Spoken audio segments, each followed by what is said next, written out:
Hello, good morning and welcome to a new blog. এই ব্লগটা হচ্ছে 9 তারিখের ব্লগ, যেদিন আমার সিনেমা দেখতে যাওয়ার প্ল্যান ছিল এবং আমার মনটা বেশ ফুরফুরে ছিল, কারণ অনেক অনেক দিন বাদে সিনেমা দেখতে যাওয়া।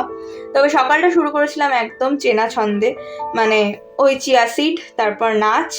কারণ 14ই ফেব্রুয়ারি ভুলে গেলে হবে না, তোমরা অবশ্যই অবশ্যই এসো।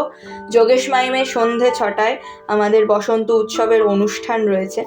তো অনেক অনেক দিন বাদে নন্দন গেছিলাম, আর এই সাইনটা মানে নন্দনের লোগোটা দেখতে এত সুন্দর লাগছিল যে ভিডিও না করে থাকতে পারলাম না।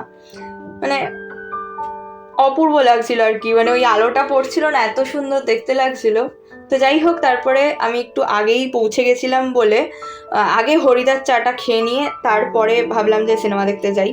আর এখানে এত ভিড়, মানে এতগুলো স্টল বসেছে এখন, ওই গয়নাগাটির, শাড়ি, চুড়িদারের পিস, হেন তেন সব কিছু দিয়ে। হ্যাঁ, হোক, আমি বলছি না যে না হওয়াটা ভালো, আমি সেটা একবারও বলছি না, হোক, কিন্তু একটু কম হোক। কারণ একটা মানে কি বলবো, একটা পা ফেলারও জায়গা নেই, এত ভিড়। একে তো প্রচুর খাবার দোকান এবং তাদের ওই টুল রয়েছে, চেয়ার রয়েছে, সমস্ত কিছু রয়েছে। তার সাথে যদি পুরোটা জুড়েই শুধু স্টল থাকে, তাহলে মানুষ দাঁড়িয়ে দেখবেটা কি, আর পছন্দ করবে কি, আর ওদিকে চা খাবে, চা, চাউমিন, রোল, হেন তেন সব কিছু রয়েছে।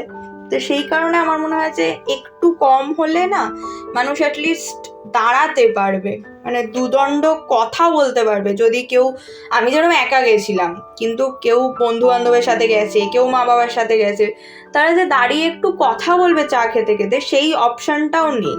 মানে ওই দিনটা দেখে আমার খুবই অদ্ভুত লাগলো।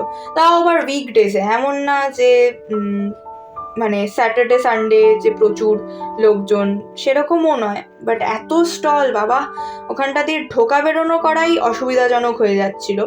তো যাই হোক, আমি দেখতে গেছিলাম কাকাবাবু, এবং বহুদিন বাদে আমি নন্দন গেলাম, বোধহয় ফিল্ম ফেস্টিভ্যালের পরে এই প্রথম আর কি যাওয়া হলো। খুব ভালো লেগেছে সিনেমাটা, ছিমছাম, কিন্তু অনেকটাই ওই ডিটেকটিভ গল্প যেরকম হয় সেই সেম ধাঁচের লেগেছে। তো যাই হোক, তোমরা যারা দেখবে তারা জানিও যে তোমাদের কেমন লাগলো।